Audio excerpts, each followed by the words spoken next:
ایک دفعہ کا ذکر ہے کہ ایک خوبصورت شہزادی ایک خوبصورت محل میں رہتی تھی۔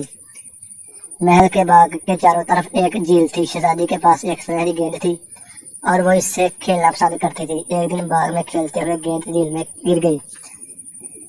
بہت پریشان ہوئی اور بے بس محسوس کرتے ہوئے نوجوان خاتون اپنی پسندیدہ گیند کو جھیل میں گرنے پر زور زور سے رونے لگی۔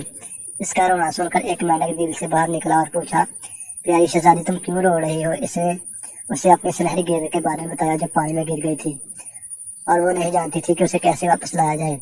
مینڈک نے جلدی سے کہا، میں تمہاری سنہری گیند حاصل کرنے میں تمہاری مدد کر سکتا ہوں، لیکن تم بدلے میں مجھے کیا دو گی؟ شہزادی نے مینڈک کو ہر وہ چیز دینے کا وعدہ کیا جو وہ چاہے گا۔ مینڈک فوراً جھیل میں غوطہ لگا کر نوجوان شہزادی کے لیے گیند لے آیا۔ اس کی گیند دیکھ کر شہزادی بہت خوش ہوئی۔ مینڈک نے پھر اسے اپنا وعدہ یاد دلایا۔ شہزادی نے اس سے پوچھا کہ تم کیا چاہتے ہو کہ میں تمہارے لیے کیا کروں؟ مینڈک نے جواب دیا، اچھا میں آپ کا دوست بننا چاہتا ہوں، آپ کی سونے کی تھالی میں کھانا چاہتا ہوں، آپ کے محل میں سونا چاہتا ہوں۔ تاہم شہزادی کو اس کا خیال بالکل پسند نہیں آیا، لیکن وہ عارضی طور پر مان گئی۔ اگلی صبح مینڈک محل میں آیا اور دروازے پر دستک دی۔ شہزادی نے مینڈک کو دیکھا لیکن اس کے لیے دروازہ نہیں کھولا۔ اس نے باہر سے آواز لگائی، پیاری شہزادی میں تمہارے ساتھ تمہارے محل میں رہنے آیا ہوں۔ یہ سن کر شہزادی رونے لگی اور اپنے باپ کے پاس بھاگ گئی۔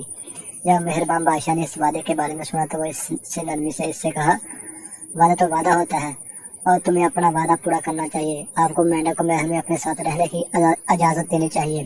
شہزادی ناراض تھی لیکن اس کے پاس اس کے سوا کوئی چارہ نہیں تھا۔ وہ گندے مینڈک کو اپنے ساتھ رہنے دے۔ اس شام مینڈک شہزادی کے پاس بیٹھ گیا اور اس نے سونے کی پلیٹ میں رات کا کھانا کھایا۔ اس کے بعد وہ اس کے پیچھے سونے کے کمرے میں گیا اور اس کے تکیے پر سونے کے لیے اس کے بستر میں چھلانگ لگا دی۔ یہ دیکھ کر شہزادی غصے میں آ گئی اور اسے اپنے بستر سے اٹھا کر دیوار سے دے مارا۔ اچانک گندے مینڈک ایک خوبصورت شہزادے میں بدل گیا۔ اس نے شہزادی کو بتایا کہ وہ در حقیقت ایک شیطانی چڑیل کے شہر میں تھا جس نے اسے مینڈک بنا دیا تھا۔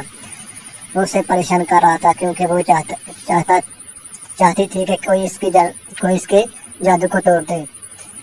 یہ سن کر شہزادی کو اپنی بدتمیزی پر افسوس ہوا اور وہ فوراً شہزادے سے معافی مانگنے لگی اور جلدی ہی انہوں نے شادی کر لی اور خوشی سے زندگی بسر کرنے لگے۔